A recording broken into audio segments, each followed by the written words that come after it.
Hello guys, வணக்கம் and welcome back to சிறப்பு media 2.0. இந்த பிக் பாஸ் சீசன் 7 வந்து போகிற போக்க பார்த்தாக்க அந்த அர்ச்சனா பொண்ணுக்கு வந்து டைட்டில்லாம் கொடுக்காம அந்த பொண்ணு தான் இருக்கிறதுலே மோசமான, கேவலமான, அசிங்கமான, ரொம்ப ஃப்ராடுத்தனம் பண்ணக்கூடிய ஒரு ஆளாக கருதுவாங்க அப்படின்னு நான் நினைக்கிறேன். ஸோ நேத்திக்கு அதனால தான் வந்து பார்த்திங்கன்னா மாயா கிருஷ்ணன் கிட்ட நம்ம அர்ச்சனா அவர்கள சொன்னாங்க போல், இந்த ஹவுஸ்மேட்ஸ் எல்லாம் இருக்கானுங்கள்ல, எப்போ பார்த்தாலும் குறை சொல்லிட்டே இருக்கானுங்கய்யா, என்ன வார்த்தைகளை வச்சு, அதுவும் குறிப்பாக இவன் வந்து ஏமாத்தக்காரன், ஃப்ராடு, இந்த மாதிரிலாம் வந்து வார்த்தைகள் மட்டும்தான் சொல்லாமல் சொல்கிறாங்க அவங்க. ஆனால் என்னை வச்சு செய்யின்னு வந்து செய்கிறாங்க அப்படிங்கிற மாதிரி. இது எதுக்காக வந்து சொல்கிறேன் அப்படின்னு பார்த்தீங்கன்னா, இன்றைக்கான 3வது ப்ரோமோ வந்து ரிலீஸ் ஆகிருக்கு. சாரி ஃபார் த டிலே, எனக்கு கொஞ்சம் டீஹைட்ரேட் ஆகிடுச்சு, அதனால தான். ஸோ அதில் வந்து பார்த்திங்க அப்படின்னா பார்த்தோன்னே எனக்கு வந்து ஷாக்கு. என்னடா இது, வினிஷா பொண்ணு உள்ளே வந்திருக்கு, தினேஷ் கேட்கும்போது வரட்டும் தம்பி உள்ளே வருவான், அதுக்கு பதில் சொல்லுவான், எல்லா கேமரா முன்னாடி தானே இதெல்லாம் சொன்னான், எல்லா கேமரா முன்னாடி இதுக்கான பழிகள்லாம் தீர்க்கப்படும் அப்படிங்கிற மாதிரிலாம் சொல்லிட்டு இருந்தாங்க. சரி ஓகேடா, இன்றைக்கி ஏதோ ஒரு சம்பவம் இருக்குது அப்படிங்கிற மாதிரி தான் தோணுச்சு. ஆனால் பொசுக்குன்னு வந்து ப்ரோமோ 3 பார்த்தாக்கா அர்ச்சனா அவர்களை வந்து பயங்கரமாக போட்டு வாட்டி உதைக்கிறாங்க வினுஷா. ஏன்னா இது டேய் அப்படிங்கிற மாதிரி வந்து இருந்துச்சு. எல்லாமே ஸ்கிரிப்டட் மாதிரி தெரியுது, எல்லாமே அப்படியே பொட்டு வச்ச மாதிரி எல்லாரும் அர்ச்சனாவே வந்து டார்கெட் பண்ணுற மாதிரி இருக்கே அப்படிங்கிற மாதிரி வந்து தோணுச்சு. என்ன கேட்குறாங்கன்னா, நீங்கள் ஏன் மறுபடியும் வந்து, அதுவும் முக்கியமாக உங்களுக்கும் அவனுக்கும் இருக்கக்கூடிய பிரச்சனையில் என் பிரச்சனை எதுக்கு உள்ளே கொண்டு வந்தீங்க அப்படின்னு சொன்னாங்க. ஆனால் ஒரு விஷயம் உங்களுக்கு இன்னும் ஞாபகப்படுத்துன்னு நினைக்கிறேன். என்ன அப்படின்னு பார்த்தீங்கன்னா, இவங்க வந்து வெளியே வந்துட்டாங்க, ஓகேங்களா, எவிக்டாகி வெளியே வந்துட்டாங்க. அதுக்கப்புறம் ஒரு 1 வீக் அப்புறம் தான் இது ரொம்ப பெரிய பேசும் பொருளாக வந்து இருந்துச்சு. அப்போ வந்து பார்த்திங்கன்னா இன்டர்வியூ கொடுத்துட்ருக்காங்க வினுஷா. அந்த நேரத்தில் வந்து பார்த்திங்கன்னா இவங்க சொல்கிறாங்க, என்ன சொல்கிறாங்க தெரியுமா?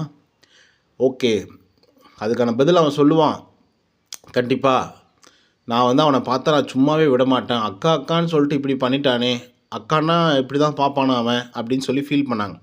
இப்போ இங்கே வந்துட்டு இப்படி பல்ட்டி அடித்து உங்கள் 2 பேர் பிரச்சனைக்கு வந்து ஏன் என்னுடைய விஷயத்தை வந்து இழுக்கிற அப்படின்னு சொல்லி கேட்குறாங்க. ஓகே, இது கரெக்டு தான், அவங்க கேட்குறது கரெக்டு. உங்கள் 2 பேர் பிரச்சனை, ஏன் பிரச்சனையை எதுக்கு விக்டமாக மாற்றுறீங்க, குற்றவாளியாக என்னை ஏன் மாற்றுறீங்க, நிரபராதியாக என்னை ஏன் மாற்றுறீங்க அப்படின்னு சொல்லி கேட்குறாங்க. ஓகே, அர்ச்சனாவும் ஒரு லூசு, ஓகேங்களா, அதையும் நம்ம வந்து சொல்லி தான் ஆகணும். ஆமாம், அவனுக்கு அதை சொன்னாக்கா கோவம் வரும்னு எனக்கு தெரியும். நேற்று என்னை கடுப்பேற்றுறேன், இன்றைக்கி நான் உன்னை கடுப்பேற்றுறேன் அப்படிங்கிறதுனால நான் சொன்னேன், அதுதான், வேறு ஒன்றும் கிடையாது அப்படின்னு இவங்க நேர்மையாக இருக்கிறாங்களாம். நேர்மையாக இருக்கிற அப்படின்னு சொல்லிட்டு சொல்கிறாங்க. ஆனால் ஆக்சுவலாக சொல்லப்போனால் அந்த இடத்துல கேட்டதுனால தான் ஒரு விஷயம் வந்து ஓப்பன் ஆச்சு.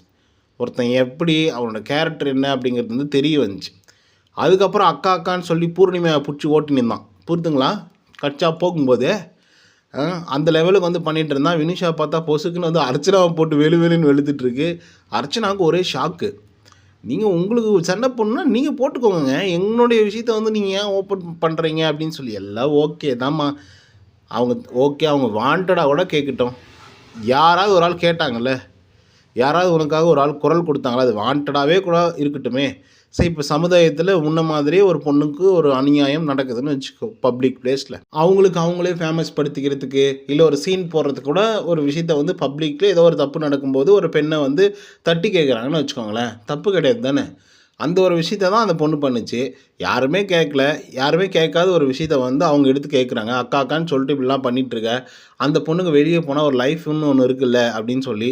இதில் ஒன்றும் தப்பான விஷயமே கிடையாது. இதுக்கு வந்து வினுஷா கோவப்பட வேண்டிய அவசியம் இல்லை, நீங்கள் ஏன் அதை கேட்குறீங்க அப்படின்னு சொல்ல வேண்டிய அவசியம் இல்லை. ஆக்சுவலி அவங்க அப்ரிஷியேட் தான் பண்ணியிருக்கணும். அப்ரிஷியேட் பண்ணியிருந்தாங்கன்னா இன்னும் அடுத்த லெவலுக்கு வந்து போயிருந்திருப்பாங்க, அசிங்கப்பட்டிருக்க மாட்டாங்க. ஆக்சுவலாக இந்த பொண்ணுக்காக அந்த பொண்ணு பேசிச்சு பார்த்தியா. இப்போ உங்கள் வீட்டு பொண்ணு இந்த மாதிரி பேசுகிறாங்கன்னு வச்சுக்கோங்களேன், மற்றவங்களுக்காக பேசுகிறாங்க. ஆனால் அந்த பொண்ணு வந்து உங்கள் வீட்டு பொண்ணையே தப்பு அப்படின்னு சொன்னாக்கா அந்த பொண்ணுக்கு எவ்வளோ தூரம் கோபம் வரும். என்ன வாண்டடாக பண்ணேன்னு சொன்னது மட்டும் தான் தப்பு. இது எப்படி எக்ஸ்ப்ளனேஷன் வந்து கொடுக்குறதுன்னு எனக்கு வந்து தெரியல. பட் இது வந்து பார்க்கும்போது ரொம்ப கேவலமாக இருக்குது. வினுஷா, நீ வராமலே இருந்திருக்கலாம்மா.